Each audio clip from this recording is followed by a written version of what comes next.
Grabándose, ¿verdad? Sí. En América Latina, ¿cuál era la situación en la década de los 30 y cómo influyó esto en la expropiación petrolera? Yo creo que América Latina en conjunto tiene muy poco que ver con la expropiación petrolera, salvo por un punto que ese sí es importante. Estados Unidos y América Latina llegaron en los 30 a un acuerdo en relación a las intervenciones que Estados Unidos había hecho en el pasado en América Latina. Se acepta por parte de Estados Unidos el principio de la no intervención unilateral. Y eso es importantísimo, porque hasta antes de ese acuerdo, Estados Unidos por sí y ante sí podía ocupar zonas latinoamericanas, países latinoamericanos, en función de sus intereses, básicamente para volver a poner orden en esas zonas y evitar que los europeos lo tomaran como pretexto para tener una intervención en una región que Estados Unidos consideraba desde el siglo XIX ya como suya, de ahí la doctrina Monroe. Entonces, el problema que se desarrolla con el petróleo tiene que ver con México básicamente, no con América Latina en su conjunto, pero sí la pregunta tiene sentido en la medida en que el gobierno mexicano en 1938 tiene una cierta seguridad de que Estados Unidos no va a actuar como en el pasado, de poder intervenir de manera unilateral cuando así lo decidiera. Tenía que contar ahora mínimamente con un cierto consenso latinoamericano que no lo iba a conseguir. Entonces digamos que América Latina presenta una cierta seguridad de que las formas tan abiertas de intervencionismo norteamericano se van a moderar, nada más. Pero las decisiones en relación a la expropiación y la defensa de la expropiación es básicamente mexicana, no latinoamericana. Por otro lado, yo le pondría a su pregunta, la dejaría de América Latina y pondría más bien de qué manera influye la situación mundial. Déjese de América Latina. Sí, vea lo que está pasando. La siguiente pregunta. Lo que está pasando en Europa y lo que está pasando en Asia, eso sí tiene una influencia un poco mayor, porque el sistema internacional, el equilibrio que se había, un equilibrio detenido con alfileritos, después de la Primera Guerra Mundial, con el Tratado de Versalles y la creación de la Sociedad de Naciones, estaba viniéndose a pique. Los países revisionistas de este equilibrio, en particular Alemania, pero también Italia y Japón, lo estaban poniendo en duda. Esto lleva a que Estados Unidos, que es la potencia que tiene el interés sobre México, se repliegue. Tiene una política aislacionista, deja que las cosas pasen en Europa, en Asia un poco menos, ahí tiene más interés Estados Unidos, pero como quiera que sea, es América Latina su zona de seguridad inmediata. Aquí no va a permitir que haya el desorden internacional que está teniendo lugar en Europa, que está teniendo lugar en Asia y que también se refleja en África porque los italianos van a invadir Etiopía. Entonces en América Latina no. Es la necesidad norteamericana de aislar a América Latina, y para que no le ocurra lo que está pasando en el resto del mundo, tiene que tener una buena relación con América Latina, y de América Latina le importan sobre todo los países grandes, México, Brasil y Argentina. Con Brasil y con México tiene particularmente que ser cuidadoso Estados Unidos y no entrar en conflictos Argentina va a tener, al final de cuentas, con Argentina sí va a llegar a tener distancia y conflicto, pero con México y Brasil no. Así que el contexto internacional de inseguridad hace que vea a América Latina como un sitio en donde la seguridad tiene que prevalecer porque es el interés norteamericano. Así que cuando México expropie su industria petrolera, no puede tomar una actitud muy beligerante, muy dura, porque necesita de México para asegurar esa zona distinta, equilibrada, frente a un orden internacional que se deshace. Así que eso sí ayudó. ¿Cómo influyó la nacionalización del petróleo mexicano en el contexto internacional? No es una influencia muy grande. México ya no era un gran productor y exportador de petróleo. Para 1938, la producción petrolera mexicana llegó a su máximo en 1921. De 21 en adelante va bajando, va a la baja. Y por otro lado, hay también una demanda interna que al principio no existía. Entonces, parte del petróleo, cada vez una parte más importante del petróleo, va no al mundo externo, sino al consumo mexicano. Ya Estados Unidos en los años 30 descubre unos yacimientos enormes en su propio territorio, en Texas. Así que un México que no ha descubierto nuevos yacimientos, va a descubrirse Poza Rica, pero no tiene comparación con lo que Estados Unidos mismos posee. Una Venezuela que está ya siendo explotada por las grandes empresas, Colombia también, y bueno, ahí los intereses internacionales ya están en otros continentes, encontrando más y más depósitos. Entonces la importancia relativa de México es muy baja. Yo creo que eso también ayuda a explicar el éxito de la expropiación mexicana. México era importantísimo como productor internacional de petróleo durante la Primera Guerra Mundial, pero para fines de los 30 ya no tiene gran importancia. Mejor para nosotros, porque nos quita del foco de atención mundial. Hay menos urgencia de las grandes potencias de mantener el control sobre México, sobre el petróleo mexicano. Pueden darse el lujo de prescindir del petróleo mexicano. No es crucial. Sí lo era durante la Primera Guerra Mundial, no lo es al final de los 1930s. La siguiente es, ¿qué factores internacionales favorecieron a la expropiación petrolera en México? Bueno, favoreció el hecho de que ya se veía venir la Segunda Guerra Mundial. Es 1938, la guerra va a estallar en 39, un año y piquito antes. Pero para nadie fue una sorpresa. La Primera Guerra Mundial sí tomó por sorpresa incluso a los propios beligerantes y al resto del mundo. No esperaban ese desastre. En el caso de la Segunda, ya se esperaba.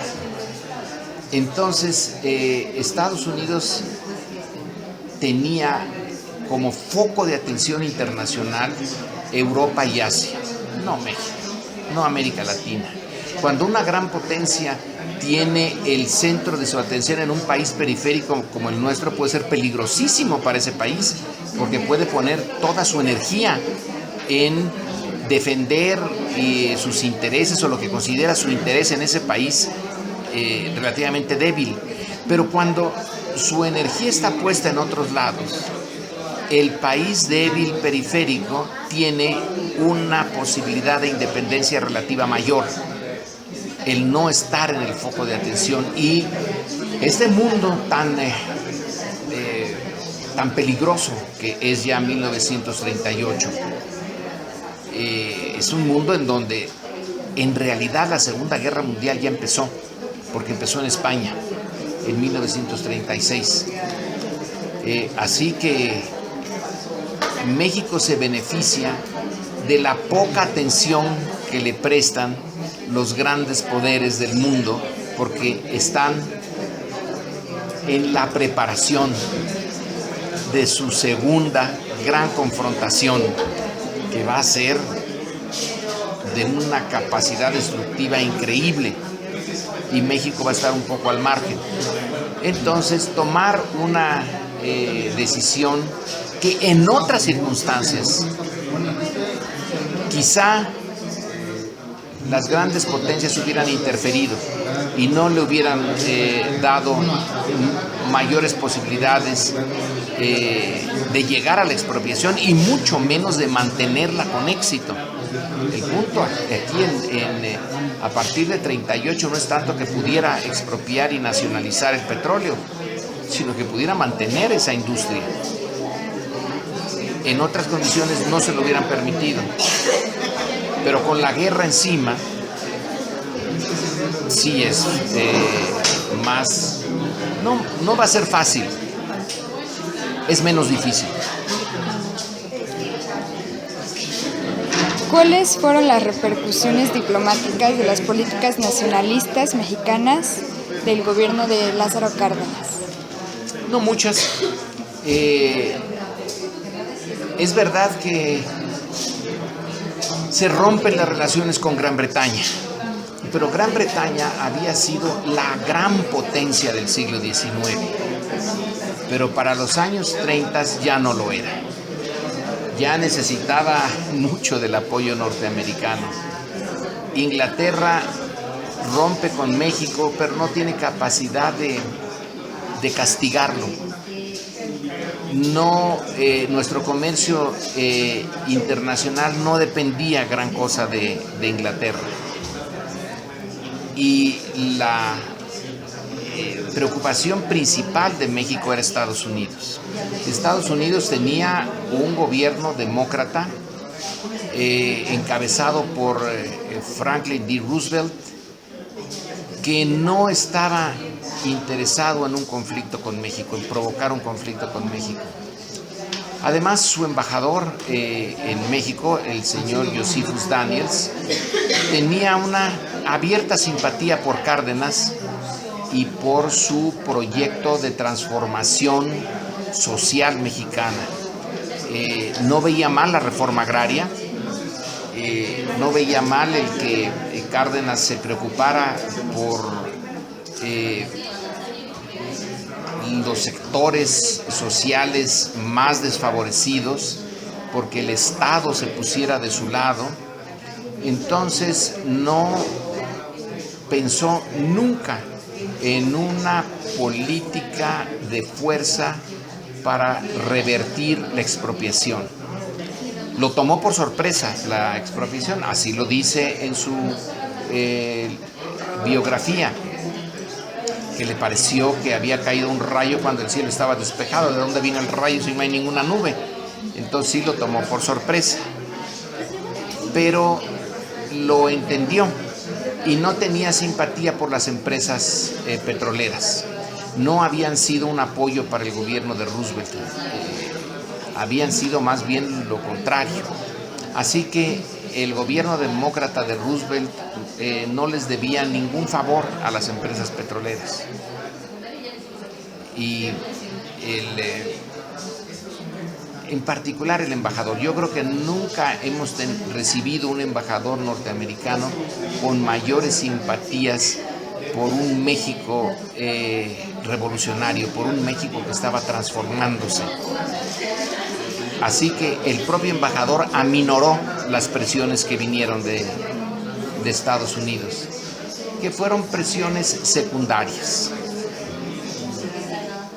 El punto más álgido es cuando el Departamento de Estado envía una nota diplomática donde dice que si México tiene derecho a expropiar, porque reconoce el derecho de México a expropiar, tiene una obligación, y la obligación es compensar por esa expropiación, compensar de inmediato, porque de lo contrario no sería expropiación, sino sería confiscación, y eso era ilegal. Pero México logra dividir a las empresas petroleras, al llegar a un arreglo con una de ellas, que no era la más importante, pero para propósitos políticos sí, con la Sinclair Oil Company. Entonces la Sinclair acepta no solamente la expropiación, sino acepta que México le pague, no de inmediato, sino le pague con petróleo y a plazos. Entonces, cuando se firma este acuerdo, el gobierno mexicano puede decir, aquí está la prueba de que sí podemos llegar a un acuerdo entre las empresas y nosotros, y no hay por qué acusarme de que no estoy cumpliendo con el pago, la compensación de lo expropiado. Mi ley me permite pagar en un plazo. Si mal no recuerdo, la ley de expropiación permitía pagar en 9 años. Los norteamericanos decían, no, tienen que pagar inmediatamente. Ese era el Departamento de Estado. Pero con este acuerdo, la Sinclair rompe, digamos, el frente común que tenían los petroleros. Y esa ruptura juega perfecto en manos de México con un gobierno norteamericano que le tiene simpatías. Si hubiera sido un gobierno republicano, muy conservador, muy agresivo, probablemente esto no hubiera servido de mucho. Pero esto le dio base al gobierno de Roosevelt para decir, ya se están arreglando. Otras empresas no quieren arreglarse, bueno, eso es su problema. Pero el gobierno mexicano ya mostró que sí se puede. Entonces es trabajar el arreglo. Va a venir la Segunda Guerra Mundial y entonces es urgentísimo arreglar todos los problemas pendientes con México para no tener en esta zona de influencia norteamericana ningún problema pendiente. Y Estados Unidos, el gobierno de Estados Unidos, va a llegar a un acuerdo con México sobre cómo compensar a las empresas, no las empresas. Estas se niegan, pero cuando el gobierno de Washington dice, ya llegué a este acuerdo, acéptenlo o aténganse a las consecuencias, entonces ellas también lo van a aceptar. Y ahora nos gustaría saber su opinión de acuerdo a la situación actual del petróleo mexicano. La situación actual es un desastre. El gobierno, los últimos gobiernos mexicanos han hecho a un lado el petróleo como símbolo de la capacidad nacional de independencia, de autodeterminación. El petróleo nacionalizado y lo que costó, el esfuerzo que se hizo, fue como el símbolo de que México había dejado de ser un mero país periférico, antigua colonia subordinada a los intereses de las grandes potencias, que podía tomar decisiones importantes por sí y ante sí, defenderlas y arraigar su concepto de independencia y de nacionalismo. La destrucción paulatina de Pemex, la apertura del petróleo a los intereses privados, es también la destrucción de un símbolo. El petróleo en México no es el petróleo nada más, no es lo que valga un barril de petróleo, que a veces puede valer $100 y caer a 40 y tantos ahora, eso no importa. Es la idea de que México pudo tomar decisiones por sí mismo, imponerse a los grandes intereses internacionales y salir triunfante. Entonces hoy se nos dice que todo es mercado, que debe de ser según las fuerzas del mercado y que no hay nada malo en privatizar el petróleo como se privatizan muchas otras cosas, muchos otros commodities. Pero el petróleo no es una commodity más. El petróleo está integrado a la historia política de México, que es una historia que en materia de política exterior lo que busca, lo que debería seguir buscando es, por su cercanía con Estados Unidos, por su en la vecindad, una independencia relativa, ser una estructura política nacional con una identidad propia, no estar simplemente buscando cómo nos unimos a Estados Unidos y cómo seguimos a Estados Unidos. La Revolución Mexicana abrió ese camino nacionalista. Cárdenas lo llevó hasta sus últimas consecuencias. Posteriormente, en los años 40, 50, 60, se defendió esa industria, que se hizo una industria puntal para la industrialización mexicana, para el crecimiento mexicano de esos años, y que ahora se ha propuesto que no es más que un recurso más, como cualquier recurso minero, y que si viene el capital extranjero, pues que venga, que pague sus impuestos y listo. Como si fuera cualquier otra cosa. Pero si eso puede ser el petróleo para otros países, si eso puede ser el petróleo para Estados Unidos mismo, bueno, es otro recurso. Para Canadá es otro recurso.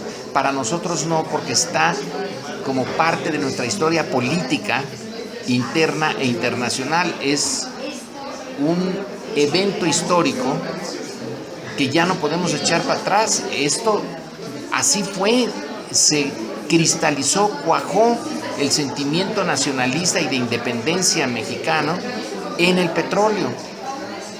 Deshacer eso sin dar ningún sustituto, porque no hay nada que sustituya ahora en México a Pemex, al petróleo, a la lucha por el petróleo, como parte de nuestra identidad. ¿Qué otra cosa hay? Ni modo que el Tratado de Libre Comercio nos dé una identidad, que el Tratado Transpacífico que se nos viene nos dé identidad. Industrias, la industria automotriz, que exportamos ahora muchos automóviles, pues sí, pero no son nuestras. Exportamos muchos automóviles, pero importamos muchas partes de automóviles y no somos más que una gran maquila. Aquí las decisiones sobre el petróleo las tomaba el Estado como representante del interés nacional. Poco a poco se fue desmantelando cuando se hicieron algunas partes de la industria petrolera privadas, que la petroquímica básica una y que la petroquímica secundaria otra, que fue un pretexto para empezar a desnacionalizar esto. Que no se luchó contra la corrupción en Pemex, que se le explotó a Pemex sacándole. Es una industria única en México, en donde sus ganancias pueden ser todas absorbidas por la Secretaría de Hacienda como parte de esta enorme masa impositiva de recursos que le quita, y no le deja invertir.